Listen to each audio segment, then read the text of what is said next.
call comes after Bank's Governor Andrew Bailey said the UK should rebuild relations with the European Union as he warned of the economic consequences of leaving the bloc. In the wake of the governor's warning, the UK's former National Security Advisor Lord Ricketts warned that momentum could be lost. Lord Ricketts, who is also the chair of the Lords European Affairs Committee, but told The Independent he was speaking in a personal capacity, said, "I'm picking up from my European friends that they've appreciated the new government's efforts to warm up the tone and rebuild personal contacts. But they are beginning to be impatient for substance. Once the new European Commission is formed, it will be important that the government has more detail to offer on what they want from the reset. Otherwise, the momentum will be lost." Naomi Smith, chief executive of pro-EU campaign group Best for Britain, said, "With figures today showing sclerotic economic growth and the governor of the Bank of England unequivocally pointing the finger at Brexit, we must expedite the relationship reset with our European allies whose priorities are already quickly changing following the US election. We know the EU is eager to agree a youth mobility scheme and greater defense cooperation. Our government should now make clear what they want out of the relationship reset, with beneficial regulatory alignment being the best way to remove Brexit trade barriers which continue to hamper growth." Joe Megan, public affairs manager at campaign group European Movement UK, said when it comes to the complexities post-Brexit trade negotiations, it's important that we, the UK and the EU together as partners, carry on moving in the right direction. That direction is towards a closer cooperation which benefits both.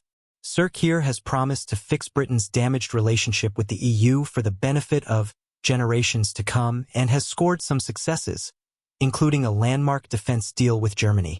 But he has faced accusations that his plans are too vague and lack ambition, especially after he rejected Brussels' offer of a deal on free movement for young people.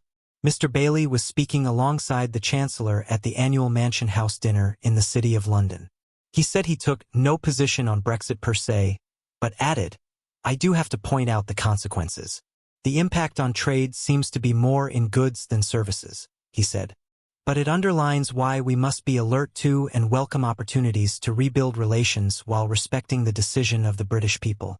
A Downing Street spokesperson said, "The Prime Minister has spoken before about his determination to reset our relationship with our European partners, and you can see that from the PM's positive personal engagement since taking office, both at EU level and with individual EU countries, and our focus remains on improving our trade, security, and investment relationship."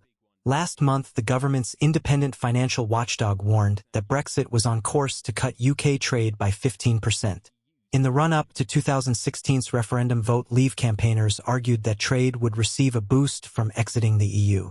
But documents published alongside the budget by the Office for Budget Responsibility, OBR, said that weak growth in imports and exports over the medium term partly reflect the continuing impact of Brexit, which we expect to reduce the overall trade intensity of the UK economy by 15% in the long term.